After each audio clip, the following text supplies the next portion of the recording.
We'll start with this one right here. For close to 2 decades, Parker's purpose has been helping Northwest Ohio families. The nonprofit organization's biggest fundraiser is their annual dinner that features auctions, games, and a celebrity keynote speaker. Tonight in Gibsonburg was no different. Mark Coons has the story. It is no secret that Ohio loves football, whether we're talking about high school, college, or professional. 16 years ago, Parker Inks was in the 3rd grade, was the ball boy for the Fremont St. Joe team. When he faced a medical crisis, the community rallied around his family, and out of that crisis sprung Parker's Purpose, an organization that helps families in need. And it's that organization and that story which attracted college football analyst Brady Quinn to Northwest Ohio tonight. That's who kind of grabbed me and wanted me to come here and help support, help out. Obviously, their initiative and after everything he's been through and how he's trying to help out others who are in a similar condition to him, to me really spoke to my heart. So we can make it work. We found a time to make this all work, and I'm glad to be here supporting it. I think that's one of the great things about the football community is there are so many big hearts that are willing to give whenever they have the opportunity. And I think the thing that stands out to me, and just talking with Parker before the event, was the fact that, you know, he went through a bunch of adversity, and there's certain things he's not going to be able to change in his life, but you know, he's cognizant of the fact that he can change things in other people's lives, whether it's physical, emotional, mental. Parker's Purpose has really been able to help out so many people who are in need, and I think that's the biggest thing is he's paying it forward. And you know, I think that's something that speaks to all of us. It's motivating, I think, to all of us to be able to try to think of different ways we can pay it forward as well. Parker's Purpose is all about helping folks change and adapt. College football right now going through a lot of changes and a lot of adaptations. It is. Obviously this year is the first year we get the 12-team playoff, which should be fun to see how that works out. There will probably continue to be change as it stands right now with NIL and transfer portal rules and all of that stuff. You know, with student athletes now being compensated, that'll be we'll see how the House settlement ends up playing a role in that. But I know there's a lot of people out there who are probably frustrated with where college football is at.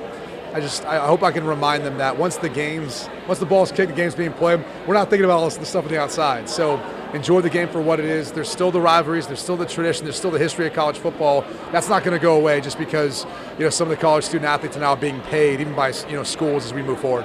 Defending national champions Michigan Wolverines fall in the Big Ten home, but there's going to be plenty of challenges for the Maize and Blue. A very difficult schedule, a whole new coaching staff, and a lot of talent that's now playing on Sundays that helped lead Michigan to that national title last year. Yeah, I mean, if you go back to just a year ago, you know, that Michigan team was on a mission, and a lot of those young men came back.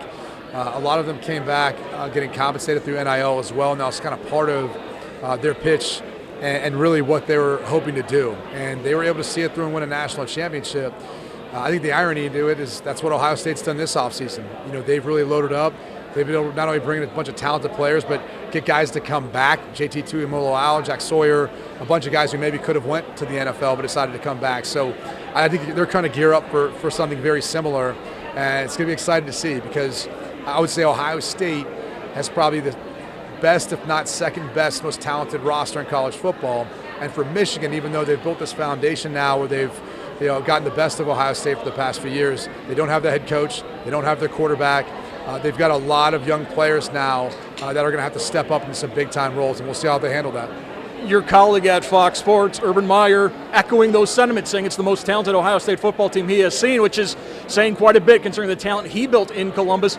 Does that put more pressure on Ryan Day, or is that maybe part of the pressure that's already expected for Ohio State? The pressure's already there. I mean, I'm from Columbus, Ohio. I know what it means when you don't beat Michigan enough. So they went all in this year, and that's what they had to do. And I think, you know, Buckeyes fans should give themselves a pat on the back and a lot of credit for supporting their program, supporting their coach, you know, when he needed it the most. And I think one of the biggest additions is Chip Kelly coming in as offensive coordinator, a guy who's got a wealth of knowledge and experience in football, obviously Coach Ryan Day.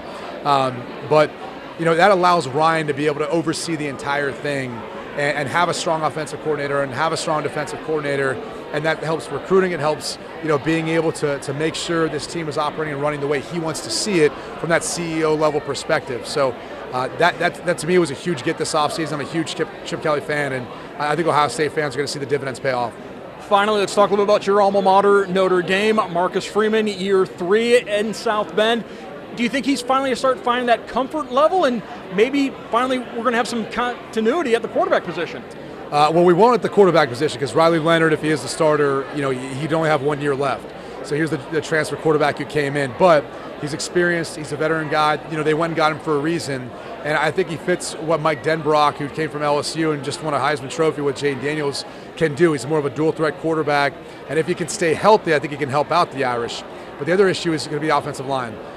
You have a couple guys who obviously moved off to the NFL level, first and second round picks. Those are big losses, and they're going to have to replace those guys. They've recruited well, they've developed well. It'll really come down to me on how that offensive line develops really around it. I mean, they've got talent at wide receiver and running back and tight end. Their defense has everyone coming back. I mean, that's, in my opinion, the best secondary in college football, and they've got a bunch of studs up front and at the linebacker position. So it really comes down to the offensive line for Notre Dame this year and if they can control the line of scrimmage. Tonight, also a nice reminder that we're just 63 days away from the return of the college football season. In Gibsonburg, Mark Kuntz, BCSN.